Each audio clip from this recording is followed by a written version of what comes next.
J'ai fait un rêve une fois. Et je parle ici psychologiquement, pas théologiquement. J'ai fait un rêve une fois.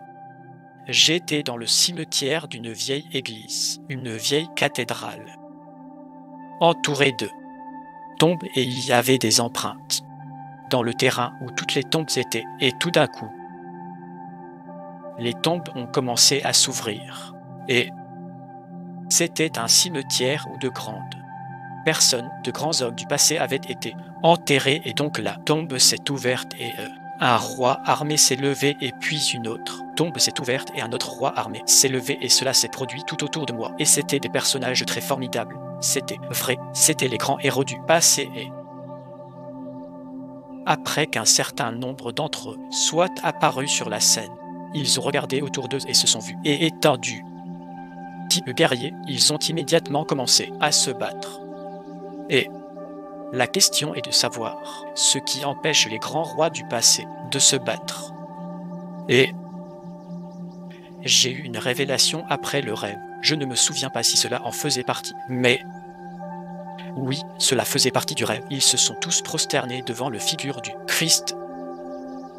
J'ai pensé, puis je me suis réveillé et j'ai pensé que signifie ce rêve, qu'est-ce que cela pourrait bien signifier? Et puis, j'ai compris que si vous avez 20 rois, disons, et vous avez pris la chose, que chacun de ressembler le plus à un roi, puis vous le combiniez en une seule figure, vous obteniez alors une seule figure des héroïsmes transcendants et de bien transcendants. Et c'est un principe de l'école syndicale de psychologie. Disons que cette figure de bien transcendant est symbolisée par elle, image du Christ. Et le but de cette image est que même le roi tyrannique ait quelqu'un devant qui pliait le genou. Et c'est absolument vital. Je veux dire, vous n'êtes pas obligé de l'aborder d'un point de vue religieux, même si vous êtes inévitablement fait parce que lorsque vous parlez des choses à ce niveau, c'est ce qui se passe. Mais vous avez besoin d'une image du bien incarné transcendant pour servir de quelque chose qui unit les grands tyrans du passé, quelque chose comme ça, c'est une vision émergente de l'unité incarnée. Et c'est une nécessité psychologique, c'est une nécessité sociologique, et je pense que cela a une incidence très forte sur votre question de savoir pourquoi les gens comptent.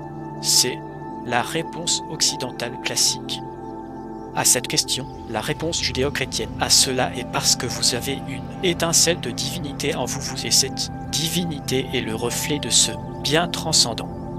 Et il est obligatoire pour moi de reconnaître, quand vous et vice-versa, si nous voulons habiter le même territoire, sans chaos,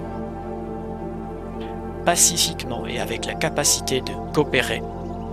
Maintenant, vous pourriez bien dire le simple fait qu'une image transcendante soit nécessaire, en tant que figure unificatrice ne prouve pas la réalité de cette image. Mais je dirais bien oui, mais cela ne la réfute pas et cela fait fortement allusion à quelque chose de plus profond, surtout quand on la lie aussi à l'observation, que la rencontre avec quelque chose de vraiment admirable produit un instinct de respect et que ce n'est pas un instinct rationnel, c'est un instinct irrationnel, mais c'est un signe que vous êtes en présence de quelque chose de plus grand que vous.